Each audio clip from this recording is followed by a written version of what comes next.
Salam sahabat Golden Gate Channel yang dikasih Tuhan, puji nama Tuhan. Saya bersyukur dan bersuka cita kembali bisa menyapa saudara terkasih dalam kasih dan anugerah Tuhan. Selain kasih Tuhan, jangan lupa untuk terus dukung Golden Gate Channel dengan cara subscribe, like, komen, dan share setiap video yang ditayangkan, sehingga banyak orang yang boleh diberkati melalui setiap tayangan video yang ditayangkan. Selain kasih Tuhan, hari ini kita akan membahas mengenai lepas dari ikatan dosa. Selain kasih Tuhan. Nah, selain kasih Tuhan, sebelumnya kita akan pahami apa itu dosa. Selain kasih Tuhan, nah, dosa adalah ketidaktaatan manusia dalam hubungan dengan Tuhan yang diungkapkan melalui pemberontakan dan pelanggaran manusia. Jadi selain kasih Tuhan, dosa adalah pemberontakan manusia terhadap Allah, terhadap Tuhan. Selain kasih Tuhan.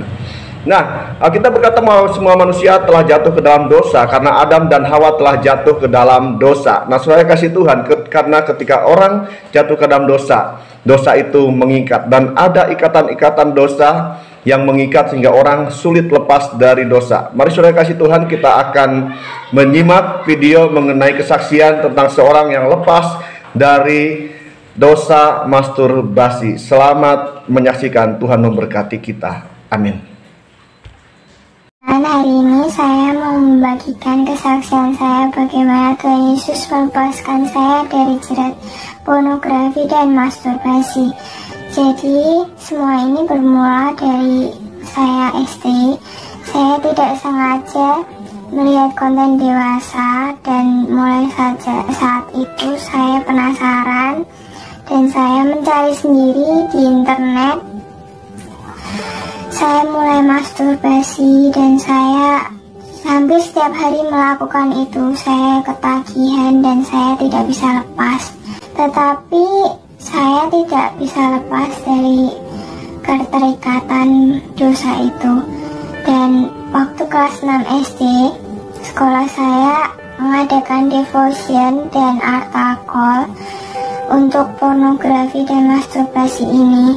Saya maju ke depan, saya berdoa, saya meminta maaf kepada Tuhan tentang dosa saya nangis, tapi saya pulang, saya melakukan lagi, dan itu terus berlanjut sejak SD, lalu SMP juga saya jatuh bangun dengan dosa ini.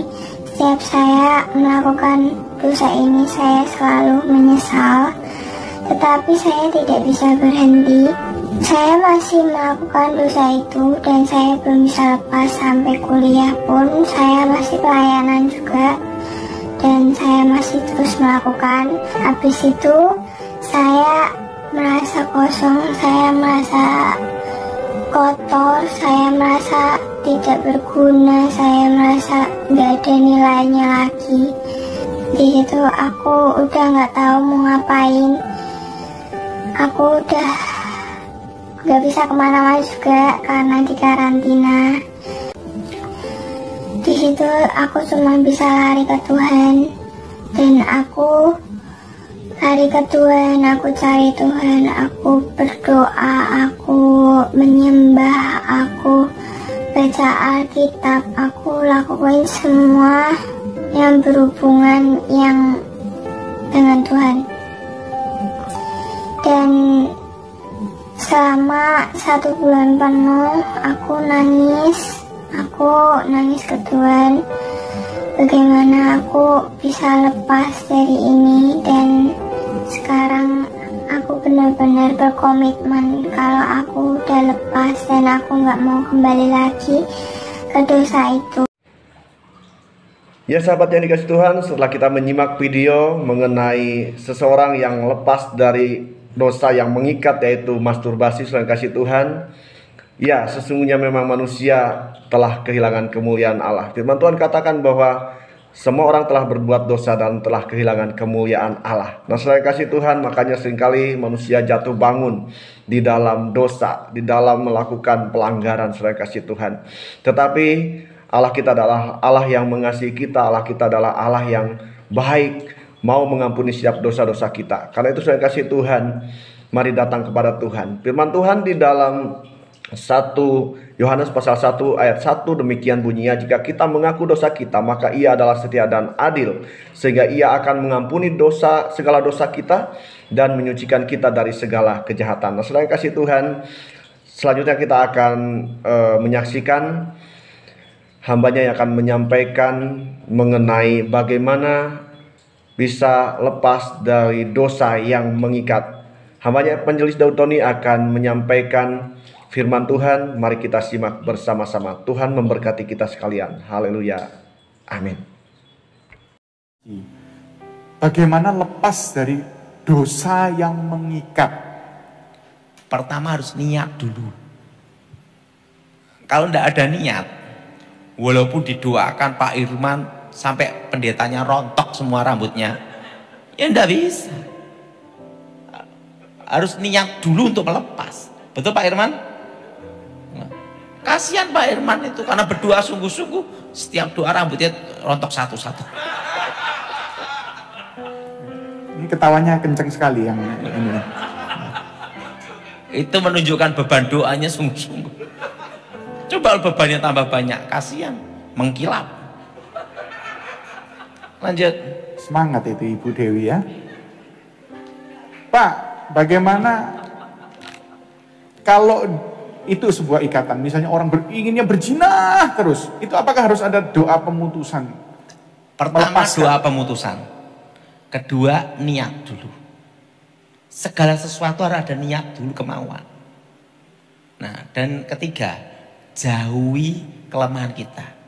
Kalau kelemahan kita itu perempuan, jangan punya sekretaris sama pembantu yang cantik. Cari yang hitam legem, yang gini. Ada cerita. Gue masih inget ini cerita ini. Waktu itu ada istri jenderal. Dia itu milik ajudan. Ajudan yang disodorkan itu semua dari personalia kan. Apa ditunjukkan fotonya semua gini. Nah, jenderal ini lihat gini. Istrinya, padahal saya khawatir gini. Tenang, ibu dengerin saya, pasti suami ibu aman. Kan jenderal. Gimana cara milihnya? Gampang bu, pilih yang hitam legem. Atau giginya gini, udah pasti aman. Kenapa? Kalau nyium sariawan. Kedua, lihat orangnya aja. Udah gini. Udah. Jadi pertama harus ada niat. Dua, doa pemutusan. Ketiga, jauhi kelemahan kita. Kalau kita ini pernah jatuh dengan narkoba, jangan deket kumpul orang narkoba. Pasti kebawa keseret itu. Setuju? Ya itu. Oke? Konsekuensi dari perzinahan itu apakah bisa menurun ke keturunan berikutnya? Itu kutuk. Ada kutuk keturunan dan ada juga namanya tabur tuai. Nah, itu harus diputuskan demi nama Yesus. Kalau itu orang tua tiri, Pak. Hah? Kalau orang tua tiri. Tiri. Ya. Jadi ibaratnya ini kalau dari pertanyaannya orang tua tirinya juga berzina, apakah bisa nyambung ke dia? Kalau kutuk keturunan itu berhubungan langsung dari anak ke orang tua. Orang tua anak, anak cucu. Garis itu. Ya saudara yang kasih Tuhan, setelah kita menyimak penjelasan dari hambanya Evangelis Daud Tony mengenai bagaimana kita lepas dari ikatan dosa, saudara yang kasih Tuhan, yang melepaskan diri dari dosa yang mengikat. Ya paling tidak ada 3 hal yang bisa dilakukan saudara yang kasih Tuhan. Yang pertama adalah kita harus punya niat dulu ya. Kalau kita tidak punya niat untuk lepas dari dosa, itu sulit sekali ya. Yang kedua kemudian berdoa atau didoakan saudara yang kasih Tuhan. Berdoa atau didoakan minta supaya Tuhan melepaskan kita dari ikatan dosa atau dari dosa yang mengikat.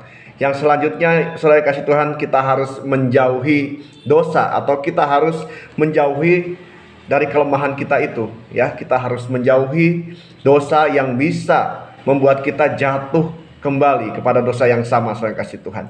Nah, saudara kasih Tuhan, firman Tuhan di dalam Yakobus pasal yang kelima ayat yang ke-6 demikian bunyinya, karena itu hendaklah kamu saling mengaku dosamu dan saling mendoakan supaya kamu sembuh. Doa orang yang benar bila dengan yakin didoakan sangat besar kuasanya. Saudara kasih Tuhan, kita harus terus menyadari bahwa kita lemah dan kita tidak mampu tanpa kuasa Tuhan. Dan kemudian juga kita bisa juga meminta dukungan doa dari yang lain, ya.